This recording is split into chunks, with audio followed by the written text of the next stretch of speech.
नमस्कार दोस्तों। वेस्ट बंगाल में जब से एसआईआर चालू हुआ है तब से एक डर का माहौल पैदा हो गया है। बहुत लोगों को डर लग रहा है कि उसका नाम लिस्ट में आएगा कि नहीं आएगा। मैं एक बात आपको बताता हूँ।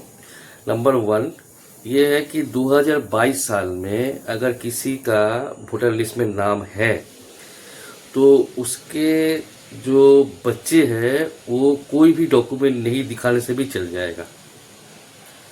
फिर से बता रहा हूँ, 2022 में जिसका भी नाम है वोटर लिस्ट में, उसका अगर बच्चा भी है तब भी उसको कोई भी डॉक्यूमेंट नहीं देने से चल जाएगा। ये देखिए নির্বাচন কমিশনের বড় ঘোষণা 2002 সালের ভোটার লিস্টে নাম থাকলে দিতে হবে না কোনো নথি। আমরা জানতাম, এবার আরো বড় সিদ্ধান্ত নেওয়া হলো 2002 সালে বাবা মায়ের নাম থাকলেও সন্তানকে দিতে হবে না কোনো নথি। বড় ঘোষণা, 2002 সালে বাবা মায়ের নাম থাকলে সন্তানকেও দিতে হবে না কোনো নথি, কোনো প্রমাণ দিতে হবে না।